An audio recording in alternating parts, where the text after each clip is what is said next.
Salah, suci puli.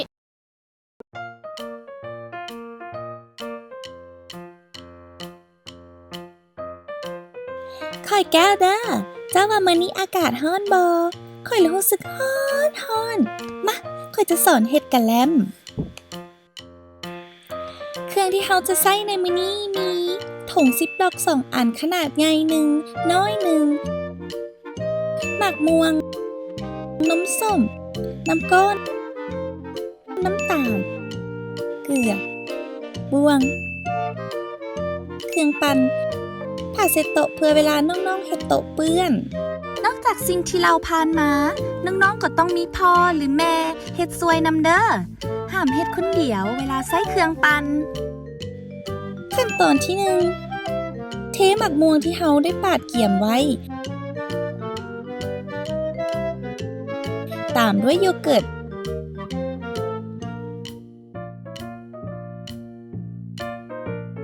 และน้ำตาลที่เฮาหมักแล้วปั่นให้เข้ากันเป็นเนื้อละเอียดอาจจะสังเกตเอาว่าเนื้อปั่นจะเริ่มกลายเป็นสีเหลืองอ่อนๆ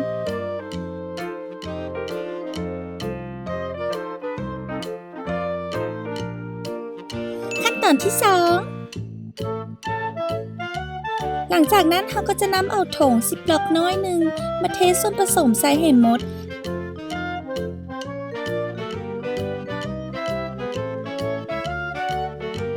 แล้วฮีทซิปให้เหลือหูน้อย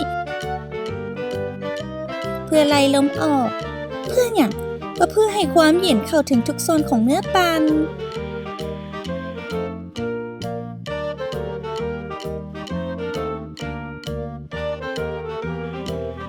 หลังจากนั้นเราก็เอาน้ำก้อนมาเทใส่ถุงซิปล็อกใหญ่ให้ฮอดครึ่งถุงตามด้วยเกลือแล้วเอาถุงสมูทตี้ที่เราปั่นแล้วใส่ลงไป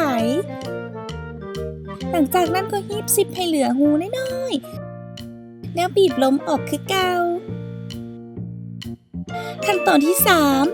3นำเอาถุงซิปล็อกมาสั่นไปสั่นมาประมาณ10นาทีแล้วสังเกตว่าเนื้อหมักม่วงปั่นของเฮาเริ่มจับตัวเป็นกะแลมแล้วบ่ถ้ายังบ่ทันเป็นก็ใส่น้ำก้อนและเกลือเพิ่มแล้วสั่นต่อเด้อ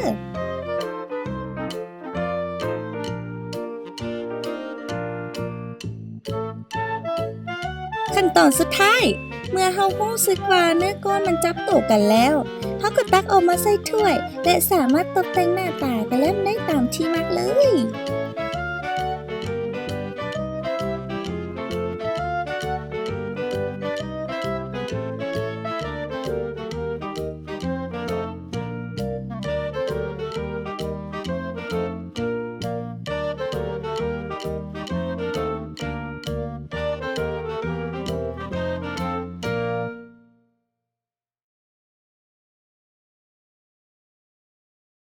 Salah, suci puli.